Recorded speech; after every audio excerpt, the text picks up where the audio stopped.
அனைவருக்கும் வணக்கம். உங்கள் பஃப் அரிசி வணிகத்தில் புத்திசாலித்தனமான விற்பனை இலக்குகளை அமைப்பதன் மூலம் உங்கள் வருவாயை எவ்வாறு அதிகரிப்பது என்பதை இன்று நீங்கள் கற்றுக்கொள்வீர்கள்.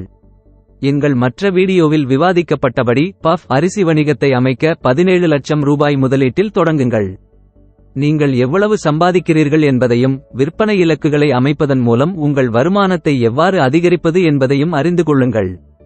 இதை கற்பனை செய்து பாருங்கள். தொடங்கி 2 மாதங்களுக்குப் பிறகு உங்கள் முதலீடு பணம் சம்பாதிக்கத் தொடங்கும். சிறந்த சூழ்நிலையில் 6 மாதங்களுக்குப் பிறகு ஒவ்வொரு மாதமும் நீங்கள் 2 லட்சம் முதல் 2,70,000 ரூபாய் வரை சம்பாதிக்கலாம். மேலும் அது தொடர்ந்து அதிகரித்து வருகிறது.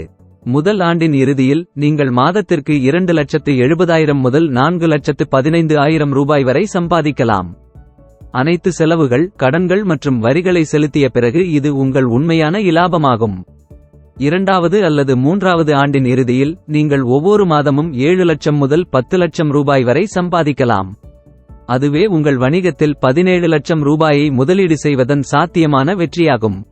எந்தவொரு பணத்தையும் செலவழிக்கும் முன் நன்கு தயாராகுங்கள். உங்கள் நண்பர்கள், குடும்பத்தினர் மற்றும் வேலை தொடர்புகளை பயன்படுத்தி குறைந்தது 29 உள்ளூர் மளிகை கடைகளை கண்டுபிடித்து உங்கள் பஃப் அரிசியை விற்கத் தொடங்குங்கள். இந்த கடைகள் ஒவ்வொன்றும் வழக்கமாக அருகிலுள்ள சுமார் 150 வீடுகளுக்கு சேவை செய்கின்றன. உங்களுக்கு தெரிந்தவர்களையும் வழியில் நீங்கள் சந்தித்த மற்றவர்களையும் அணுகவும்.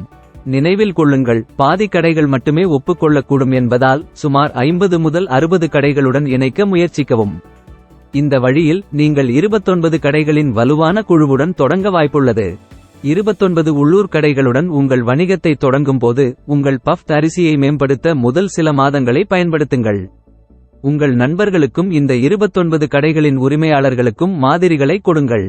அவர்கள் சொல்வதற்கு கவனம் செலுத்துங்கள். அவர்களின் பரிந்துரைகளின் அடிப்படையில் உங்கள் பஃப் செய்யப்பட்ட அரிசியில் மாற்றங்களை செய்யுங்கள். மேலும் உங்கள் பஃப் செய்யப்பட்ட அரிசியை விற்கவும் விளம்பரப்படுத்தவும் கடை உரிமையாளர்களை ஊக்குவிக்க நல்ல ஒப்பந்தங்களை வழங்குங்கள்.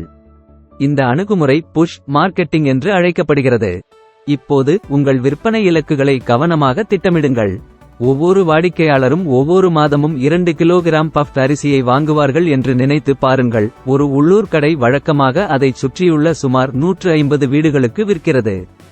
நீங்கள் 29 கடைகளுடன் தொடங்கினால் விரைவில் பணம் சம்பாதிக்கத் தொடங்கும் நல்ல நிலையில் இருக்கிறீர்கள். 6வது மாதத்திற்குள் 37 கடைகளாக அதிகரிக்க முயற்சி செய்யுங்கள். உங்கள் 2வது ஆண்டின் இறுதிக்குள் 116 கடைகளை இலக்காக கொள்ளுங்கள். இந்த இலக்குகளை அடைவது உங்கள் வணிகத்திற்கு பெரிய வளர்ச்சிக்கு வழிவகுக்கும். வியாபர்கோ சேனலை விரும்பவும், பகிர்ந்து கொள்ளவும், சந்தா செலுத்தவும். All the best.